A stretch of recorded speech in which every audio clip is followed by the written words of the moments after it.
Ah, la Terre, notre maison, le troisième rocher bleu en provenance du Soleil, la seule planète connue où la vie puisse prospérer. Nous avons environ 78% d'azote, 21% d'oxygène et 1% d'argon, de vapeur d'eau et de dioxyde de carbone, plus ou moins un équilibre parfait pour assurer notre respiration. La troposphère est la partie la plus basse et la plus dense de l'atmosphère terrestre, d'une épaisseur de 8 à 14 km. C'est une partie de l'atmosphère qui modifie sans cesse notre météo. Pour que la vie puisse exister, nous aurions besoin de cette atmosphère et de la même combinaison de gaz pour respirer. Si toutes les planètes de notre système solaire étaient combinées pour devenir une méga-Terre, les humains n'auraient pas évolué comme nous le faisons aujourd'hui et notre planète serait très différente. Si nous prenons le paysage de Mars, nous n'aurons que des terres solides sans grandes étendues d'eau.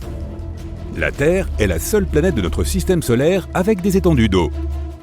L'une des premières merveilles à voir sera l'Olympus Mons, le plus grand volcan du système solaire. Il surpasse de loin le mont Everest à 23 000 mètres au-dessus du sol. Valles Marineris est un groupe de canyons qui ferait passer le Grand Canyon des États-Unis pour un canyon ordinaire. Cette merveille s'étend sur près de 4000 km et a une profondeur de plus de 6 km. En plus de ces terrains gigantesques, il y a beaucoup d'autres endroits sur Mars qui sont beaucoup plus grands que ceux sur Terre. Notre planète pourrait être aussi grande que Jupiter. Si la Terre avait la taille d'un raisin, alors Jupiter aurait la taille d'un ballon de basket. Nous aurions la taille de Jupiter et les anneaux de Saturne flotteraient autour de nous. Les anneaux peuvent sembler être de gros morceaux de roche flottant dans le vide, mais ce sont en fait des particules de glace et des morceaux de roche glacés. Leur taille varie de celle d'un caillou à celle d'une voiture. Les anneaux de Saturne sont soutenus par la gravité particulière de la région. Avec cette quantité de roches glacées qui flottent dans le ciel, il n'y aurait pas beaucoup de lumière solaire qui entrerait sur la planète. Ce qui signifie que la planète serait toujours plus froide que la normale. Sans parler des nombreuses lunes qu'elle possède. Notre mégaplanète pourrait aussi avoir de nombreuses lunes qui tourneraient au-dessus de nous, contribuant au raz-de-marée. Jupiter est connu pour sa tache rouge, une zone 2 fois plus grande que la Terre, où des tempêtes semblables à des ouragans se succèdent depuis des centaines d'années. Les habitants de la méga-Terre s'installeront loin d'elle. Mercure est une planète, mais ressemble à la Lune en raison de tous les cratères qui se trouvent dessus. Cela est dû aux nombreux astéroïdes et comètes qui l'ont frappé au cours de milliards d'années. Mais le paysage ici se compose principalement de montagnes, de hauts plateaux, de falaises et de vallées. Le bassin Caloris fait presque 1600 km de large. On pense qu'il a été formé par une comète. Les déserts de la Terre sont principalement chauds et se composent de dunes de sable, mais ils ont aussi des plaines plates et de petites collines. Le plus grand désert du monde est le continent antarctique tout entier. Mercure n'a pas d'atmosphère pour retenir la chaleur. Elle devient donc très chaude lorsque le Soleil lui fait face et glaciale lorsque la planète lui tourne le dos. Sur cette méga-Terre combinée, les déserts auront très probablement un paysage similaire à celui de Mercure. Les animaux qui vivront ici seront probablement des scorpions géants et des serpents du désert qui profiteront du soleil pendant la journée et partiront à la chasse la nuit. Mais la montée en flèche des températures diurnes ferait fondre toute chose qui y marcherait. Et même si Mercure est la planète la plus proche du Soleil, ce n'est pas la plus chaude. Vénus a des températures de près de 480 degrés Celsius. Les scientifiques pensent que les terres ici sont plates à cause des températures extrêmes. Mais tout n'est pas plat. Il y a quelques volcans et des zones montagneuses. Nous pouvons probablement trouver ce terrain et ce climat près de l'équateur puisqu'il y fait toujours chaud. Les humains ne peuvent pas y vivre, sauf s'ils construisent des dômes spéciaux pour maintenir la vie. Mais comme la planète est maintenant immense, il n'est pas nécessaire de peupler tout son territoire. Certaines zones auront l'atmosphère adéquate pour respirer, mais d'autres endroits n'auront pas ce luxe. Au pôle, le climat ressemblera très probablement à celui de Pluton, même si techniquement ce n'est plus une planète. En 2006, elle a été officiellement déclarée planète naine, et elle est encore plus petite que la Lune. On ne sait pas grand-chose de cette petite roche flottante, si ce n'est qu'elle est composée d'environ 70% de roche et de 30% de glace. Les scientifiques pensent qu'une partie de sa surface est couverte d'azote gelé et de méthane, d'éthane et de dioxyde de carbone solide. Comme la mégaplanète est énorme, la gravité pourrait être assez forte ici. La gravité de Jupiter est suffisante pour doubler notre poids. Les humains seront probablement très massifs pour correspondre à cette énorme planète. Même les océans seront énormes. Nos océans ressembleront à de petits lacs comparés à ce que la méga-Terre nous réserve. Les humains ont besoin de quelque chose de proche de 24 heures dans une seule journée. Notre corps s'y est très bien adapté. Mais cela ne nous affecterait pas trop si la journée avait quelques heures de plus ou de moins.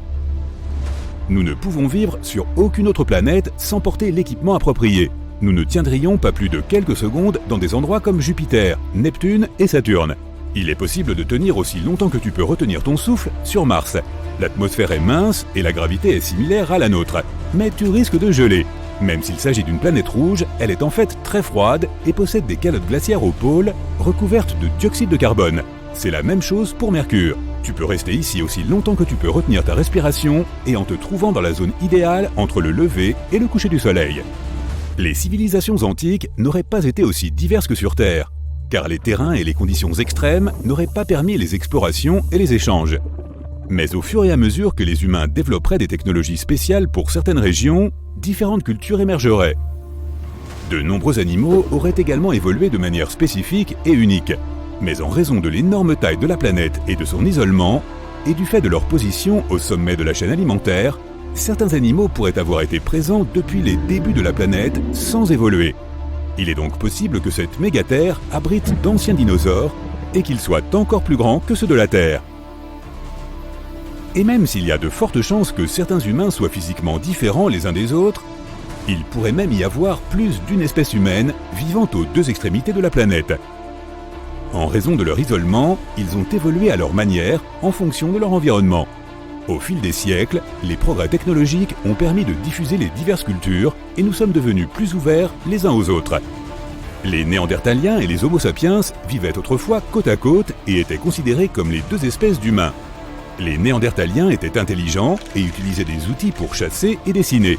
L'Homo sapiens est un survivant qui s'est déplacé pour découvrir de nouvelles terres. Il pourrait y avoir deux espèces humaines dominantes et d'autres mineures qui vivraient dans certaines régions de la mégaterre. Ils seraient plus grands, plus forts et plus rapides que nous. Ceux qui vivent près des arbres auraient des membres allongés pour s'étirer et se balancer d'arbre en arbre. Ceux qui vivent dans les savanes risqueraient de courir très vite et d'avoir de longues jambes pour cela. Les pays et les villes seraient plus grands que ceux de la Terre actuelle. Un pays pourrait être aussi grand que la Terre elle-même. La population humaine pourrait atteindre des dizaines de milliards d'individus. Des technologies de transport spéciales pourraient être inventées pour permettre aux gens de voyager d'un continent à l'autre. Parcourir ces distances pourrait prendre des mois, voire des années, avec des avions ordinaires. Des trains à grande vitesse qui se déplaceraient très vite sur la Terre et des avions semblables à des fusées dans le ciel. Pour voyager à travers les océans, il faudrait des navires extrêmement robustes. Traverser l'océan Atlantique est déjà effrayant pour beaucoup. Alors imaginez un voyage à travers une masse d'eau qui ferait potentiellement 8 fois la taille de la Terre. Nous aurions besoin d'un plus gros bateau. Il y aurait des zones à éviter, comme la tache rouge et ses tempêtes perpétuelles. Mais l'industrie touristique pourrait avoir une chance d'accueillir tous ceux qui veulent la voir. Vivre sur une planète aussi gigantesque n'est pas près de devenir une réalité pour la plupart d'entre nous. Mais les scientifiques discutent déjà de la possibilité de se déplacer vers d'autres planètes afin de trouver un nouveau foyer pour l'humanité. 2002 et 2023 ont été des années historiques en matière de découverte de nouveaux mondes fascinants. L'année dernière, la NASA a dépassé les 5000 exoplanètes confirmées. La liste est incroyablement variée. Elle comprend des super-terres rocheuses, des géantes gazeuses comme Jupiter, des géantes de glace comme Neptune, etc. Et ce n'est qu'un début.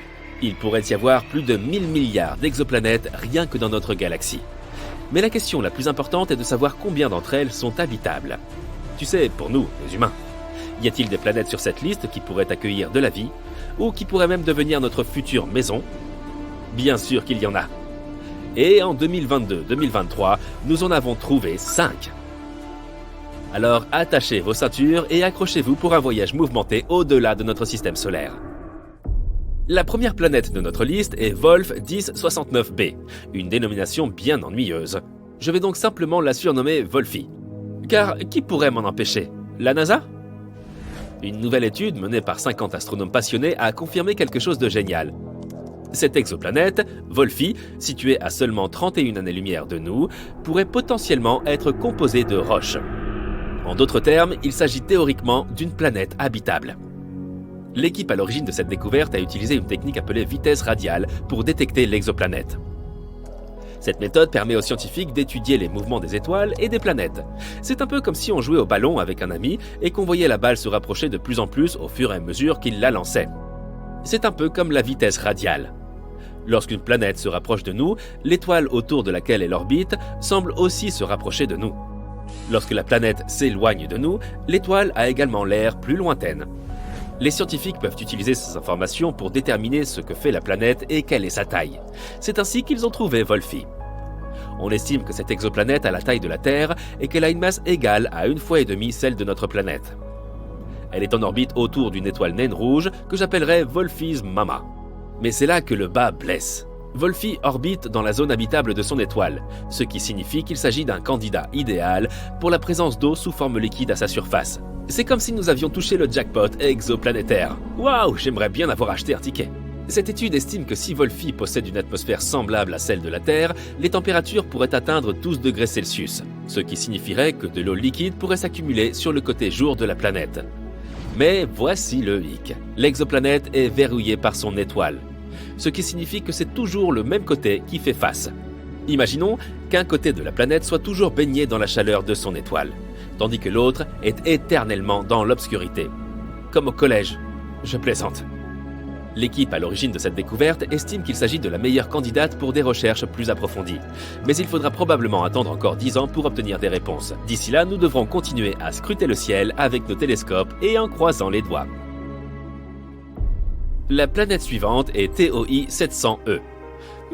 Comment lui trouver un bon surnom? La NASA vient de découvrir une nouvelle planète qui devrait prendre la galaxie d'assaut. Ou plutôt en orbite. Je la surnommerai Toys Were Us. Elle fait presque la taille de la Terre, contient très probablement de l'eau liquide à sa surface et n'est qu'à 100 années-lumière de nous. Il ne s'agit pas d'un simple trajet en voiture, bien sûr, mais elle est assez proche dans le grand ordre des choses.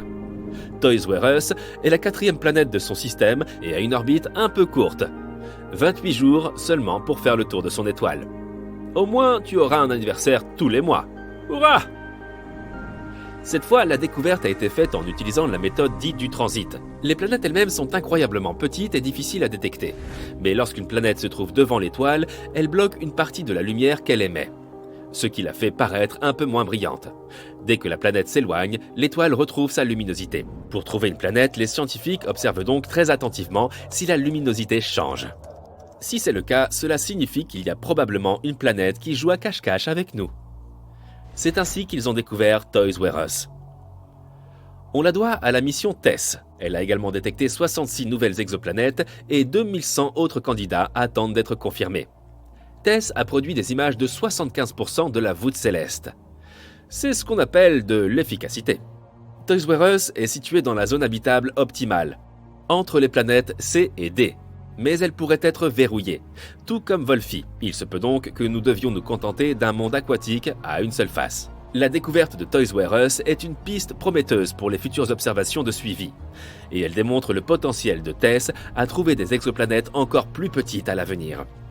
Qui sait, peut-être découvrira-t-on un jour un nouveau foyer pour notre espèce parmi les étoiles, ou du moins un nouveau lieu de vacances. Ensuite, nous avons des jumelles, GJ1002b et GJ1002c. Cette galaxie vient de se rapprocher un peu plus de nous avec la découverte de 2 exoplanètes, que je surnommerai Hansel et Gretel, qui se trouvent à quelques encablures de notre système solaire. En effet, ces 2 planètes semblables à la Terre sont situées à moins de 16 années-lumière, ce qui représente un saut de puce pour l'espace. À titre de comparaison, Proxima Centauri B est l'exoplanète de masse terrestre la plus proche, à 4,2 années-lumière. Ces 2 nouvelles voisines sont donc parmi les plus proches de nous. Elles sont toutes 2 en orbite autour d'une étoile naine rouge dont la masse équivaut à peine à 1/8 de celle du Soleil.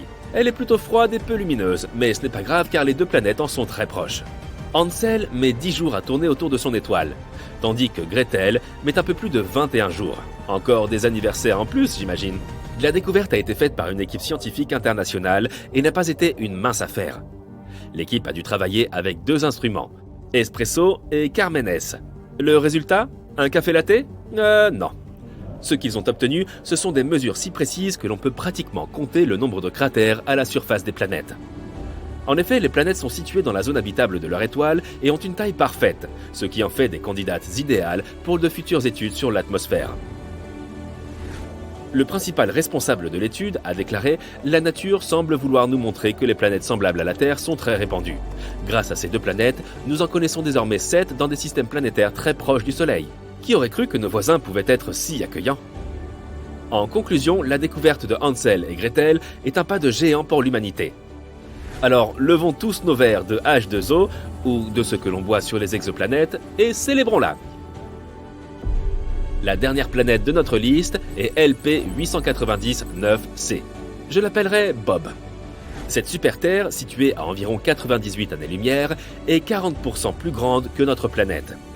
De plus, elle a une jumelle, que je surnommerai Ray, qui est jusqu'à 65% plus grande que la Terre. Plus on a d'espace, et mieux c'est, non ? Les 2 planètes sont en orbite autour de l'étoile naine rouge. Malheureusement, Ray est très chaude au toucher, avec une température estimée à 123 degrés Celsius. Gaffe à tes mains, donc. Son frère, Bob, est situé dans la zone habitable de son étoile, ce qui en fait un candidat de choix pour l'apparition de la vie. Mais n'oublions pas que la température réelle des planètes dépend de leur atmosphère. Il est possible que Bob, la planète la plus éloignée, soit victime d'un emballement de l'effet de serre, ce qui la ferait ressembler davantage à Vénus qu'à la Terre. Elle pourrait donc être trop chaude pour être habitable. Mais ne perdons pas espoir. Le télescope spatial James Webb, lancé en décembre 2021, est sur les rangs. Grâce à cette technologie de pointe et à ses puissants instruments, dont des spectrographes, il peut scruter l'atmosphère des exoplanètes et révéler celles qui pourraient être habitables. Voyons ce qu'il va découvrir. Cette planète a été classée comme la 2e planète terrestre à zone habitable la plus favorable. Elle figure désormais sur la liste des 7 autres planètes semblables à la Terre, toutes situées à environ 40 années-lumière de nous. Peut-être deviendront-elles nos nouvelles habitations dans le futur. Que nous arriverait-il à nous et à notre planète si elle devenait aussi grosse que le Soleil ? Le diamètre de la Terre est de 12 874 km. La traversée, c'est comme faire 3 fois l'aller-retour à travers les États-Unis. Ça ne semble pas beaucoup, non ? Eh bien, que dirais-tu de répéter ce voyage 305 fois de plus ? Imagine les dépenses d'essence. C'est le diamètre du Soleil. Environ 1 392 082 km. Comparé à notre Terre, le Soleil est d'une taille inimaginable. Alors, que nous arriverait-il si nous le rattrapions ? Il existe 4 scénarios possibles, selon ce que l'on entend par taille du Soleil. Premier scénario. La Terre devient aussi grande que le Soleil, mais sa masse reste la même. Une planète gigantesque avec la masse d'une toute petite Terre. Tout d'abord, dis au revoir à la gravité. Plus la planète est grosse, plus sa gravité est forte, et vice-versa. Une planète aussi légère ne serait tout simplement pas capable d'attirer quoi que ce soit à elle. La gravité crée toutes les substances lourdes. Tout, des cailloux aux continents entiers, est maintenu grâce à elle. Je crois que tu as deviné ce qui arriverait sans elle. Nous nous transformerions tous en particules de poussière. Oui, la Terre deviendrait tout simplement un nuage de poussière. Oh, et pour compliquer le tout, les gravités des autres planètes nous étireraient sur les côtés, ne laissant aucune chance à notre planète de reprendre sa forme originale. Ce scénario n'est finalement pas le meilleur, tu ne trouves pas ? D'ailleurs, même si la Terre demeurait une planète, la vie ne pourrait pas y naître dans ces conditions. Il y aurait une distance considérable entre le centre de la Terre et sa surface.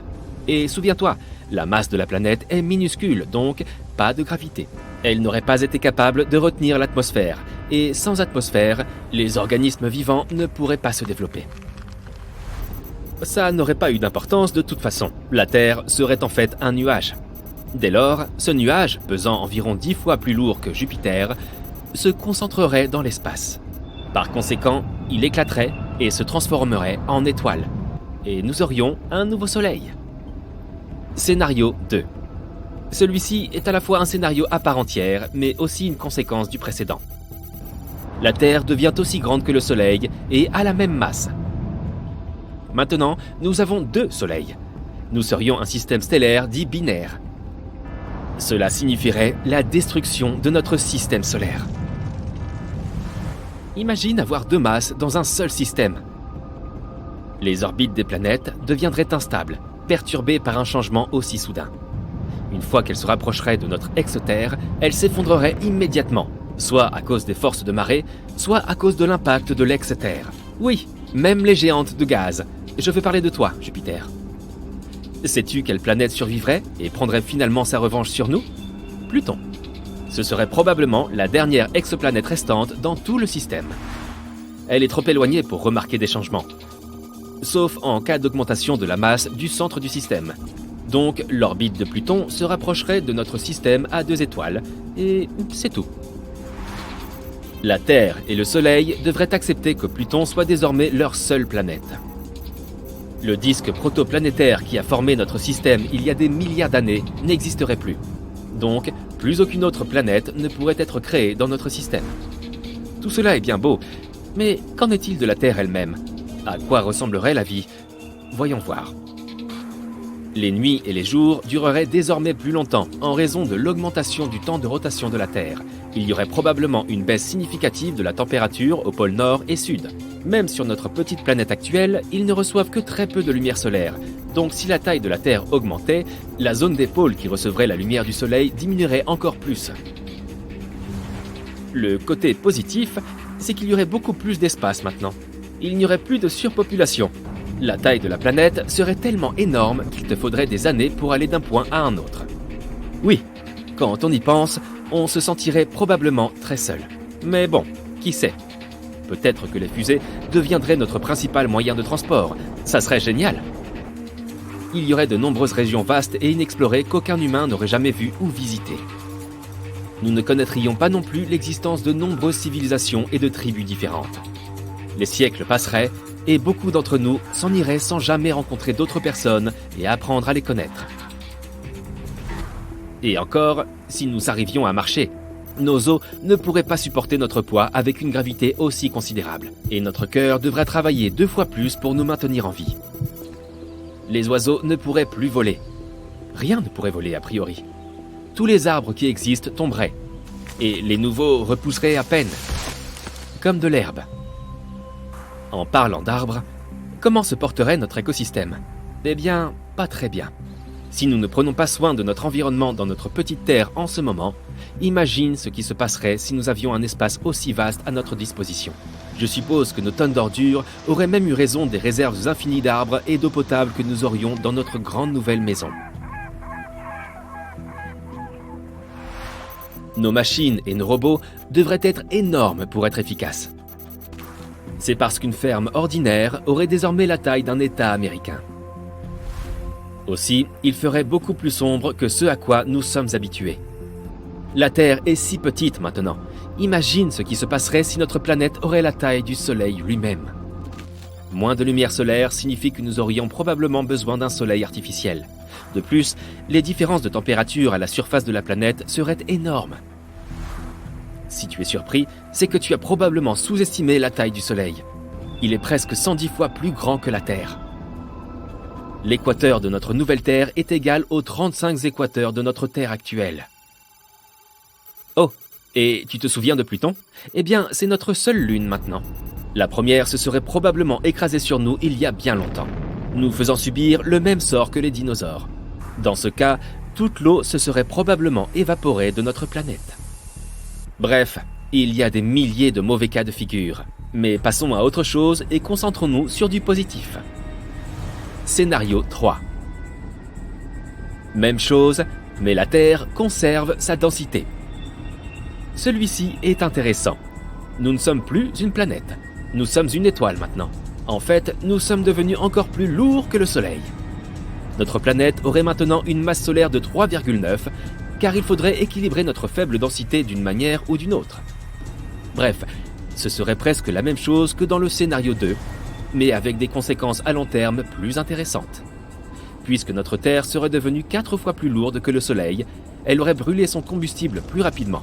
Ensuite, elle évoluerait. En fonction de la masse de son noyau, elle deviendrait une supernova où ses couches extérieures exploseraient pour former une nébuleuse planétaire. Si elle devient une supernova, le Soleil qui était si proche de nous exploserait. Et il ne resterait plus que notre Terre, une boule solitaire d'un diamètre minuscule de 19 km. Nous serions une étoile à neutrons, c'est-à-dire une étoile constituée de matière neutronique dégénérée. Cette matière est ultra dense et tourne très vite, alors mieux vaut ne pas s'en approcher. Si la Terre devenait une nébuleuse, le Soleil recueillerait toute la poussière et l'ajouterait à sa masse. Nous aurions désormais un Soleil légèrement plus gros et une naine blanche. Le temps passe, et le grand-père Soleil vit sa vie. Il deviendrait une géante rouge après avoir épuisé l'hydrogène de son noyau. Il commencerait à se dilater et laisserait sa matière, principalement de l'hydrogène, à la naine blanche. C'est nous. Lorsque la matière atteint des températures et des pressions suffisamment élevées, la fusion nucléaire se produit. Nous nous transformerions en une nova. Hurrah! Nous serions de nouveau une étoile solitaire, mais une étoile quand même. Que se passerait-il ensuite? Tu vois, une étoile est une bataille de forces opposées. L'une d'entre elles est la gravité, qui essaye par tous les moyens possibles de comprimer au maximum le plomb en une petite boule. La deuxième est un tas de combustible dans le cœur de l'étoile, qui, en brûlant, produit des tonnes d'énergie et des températures très élevées. Tant que ces forces sont en équilibre, l'étoile vit. Mais quand le combustible de l'étoile s'épuise, l'étoile se refroidit. La pression à l'intérieur diminue. Cela signifie que la gravité a gagné. Elle comprime l'étoile de toutes ses forces. En seulement 15 secondes, la lumière la plus brillante que tu aies jamais vue scintille de 1000 feux.